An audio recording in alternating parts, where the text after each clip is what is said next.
Ironsworn got a well-deserved nerf in the 3.1 update, getting a hard cost increase and getting quite a bit of AP removed from their blasting charges. Essentially now they have the same blasting charges as the Dwarfs, which actually maybe makes them arguably better, specifically against unarmored infantry. But we'll see how it goes here. We've got another replay from Stefano. He's going to take 2 Infernal Ironsworn plus the Regiment of Renown, of course, without any blasting charges, up against the Greenskins, who do tend to have a lot of unarmored or low armor infantry, which those blasting charges should be pretty good against. We've got some Laborers as the front line, Drazoath the Ashen up in the sky, leading the way. A couple of Kadai Fireborn, again, great for anti-infantry work, with some Hobgoblin Archers for support. We've also got Mangy Marauders here for the Greenskins, Night Goblins. Doom Diver, unusual choice, but I actually kind of like it in this matchup for a number of reasons.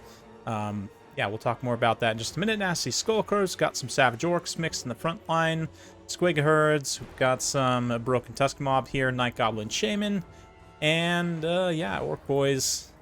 It's going to be a Goblin Big Boss here for the Lord, which is an absolute Chad pick. Very squishy, but really cool and strong utility abilities with the Tormentor Sword, plus Fermented Fungi, plus an AoE bonus versus large on this Spite of the Bad Moon, plus his own Fanatics, which does a really solid amount of damage. Speaking of Fanatics, yeah, those Laborers, man. Oh, the Laborers. Wow, just literally get one-shotted as a unit by those Night Goblins. So even though not the most high-value cast of Fanatics I've ever seen, tactically you do need to get rid of those Laborers.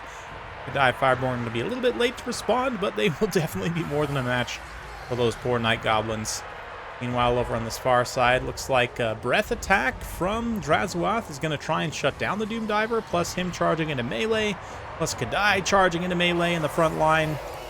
And let's also keep a lookout for some blasting charges. Looks like these guys used some over here just now on these Savage Orcs. Probably going to see some more here on these Savage Orcs, perhaps. No, unless they just get eaten by Kadai super quickly, which is an absolute possibility. Meanwhile, in the back, Squig Hoppers come in with the War Boss. They're going to shut down the Hobgoblin Archers. Just some gobbo on gobbo crime happening over here. With the Fireborn, though, in this mix, it's going to be a little bit trickier for the gobbos to try and get through. I don't know why I'm having these frame rate stuttering issues, guys.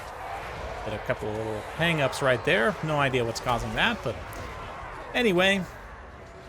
Yeah, Night Goblin War Boss will be able to pull away from that engagement, use that Tormentor Sword to just escape.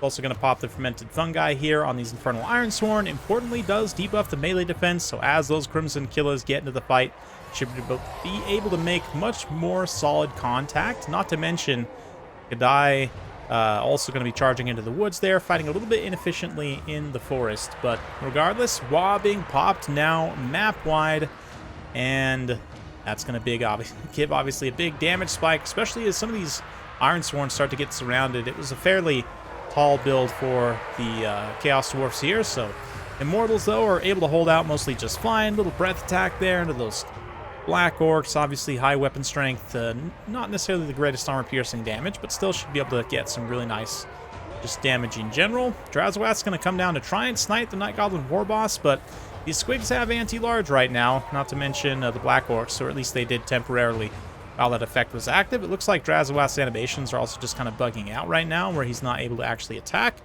which is interesting, and also working towards the Greenskins' favor. But yeah, once he does start to get hits, Night Goblin War Boss is going to want to get out of there very quickly. She is able to. Meanwhile, Doom Diver is focusing on the Kadai. I just wanted to make a quick note about the target priority for the Doom Diver. It should be just stuck on Drazoath only. A lot of people don't realize how accurate the Doom Divers are shooting flying units with their tracking shots. Just in general, he's the most high-value unit on the field for Chaos Dwarfs, and you'd be able to keep consistent DPS on him that he won't be able to heal from. So, yeah, I would definitely say as a targeting priority that he should be the #1 for the Doom Diver rather than anything else, but that's just me.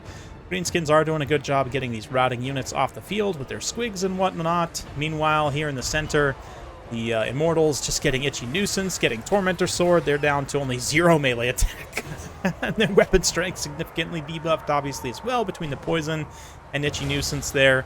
Kadai also get the Fermented Fungi on them, sending them into a Rage, debuffing their melee defense down to only 17. So some really nice Gobbo trade plays, some classic kind of almost Warhammer 1 style when Greenskins got their DLC back in the day. Although, I don't know, he never had Tormentor Sword in Warhammer 1. I think it was only in Warhammer 2 that came about. But anyway, another Waz popped here, although this unit of Ironsworn is holding out just fine. Didn't get to use much of their blasting charges, but obviously their elite nature leadership is benefiting them quite a bit. Crimson Killers also trading this Infernal Ironsworn have basically just been slugging it out this whole time. Doomdiver is going to come in and try and affect that once again, but the problem here, and this is again why I say that the Doomdiver should be focusing on Drazoath, this build actually doesn't have many great answers to Drazoath. It has a lot of anti-infantry potential, a lot of, especially with like the Crimson Killers and so forth, it has a good amount of rush and disruption potential, but the anti-large AP against single entities is somewhat lacking. That Doomdiver could have been providing that against Drazoath this entire time. Unfortunately, instead, it seems like he's going to come in and probably just sweep this in the late game, because there's really nothing that can oppose him at this point. Another thing you could have done from the Greenskins perspective is just take Vindictive Glare on the Night Goblin Shaman, another source of DPS as Drazoath has around and casts spells and charges in. You'll be able to get a little bit of DPS on him that way. But anyway, all that to say, Drazoath is now in a position to carry the game. He can charge in and actually start getting some attack animations, which it looks like he will on the Squig Herds here. Night Goblin Warboss also going to be taking massive damage, and once he's gone, that's going to be really tough for the Greenskins to recover from. He is quite squishy and easy to get rid of in that way. I mean, he's slippery, certainly. You can see how small he is, how easily he's able to escape there. Tormentor Sword, possibly off cooldown, could bail him out one more time, but Chaos Dwarfs have enough locally, and the Greenskins don't have a lot that can actually come support him at this point. So, yeah, he does use that last Fanatic's cast to get through those Ironsworn. Oh, the Doomdivers finally focusing on Drazoath, but probably too late at this point. We'll see. He's going to move away with Get Back here, maybe try and reunify with some of these other forces, but or at least finish off the Immortals there. Drazoath's just in pursuit mode at this point, and all it takes is a few attack animations.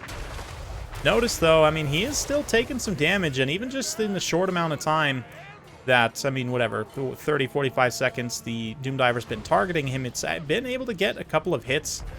And even as he kind of flies around in the air, let's see, oh, it might have been retargeted onto the Ironsworn. But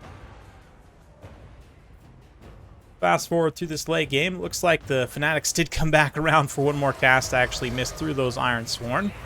But yeah, they're going to get routed off in a big hurry by the elites of the Chaos Dwarfs.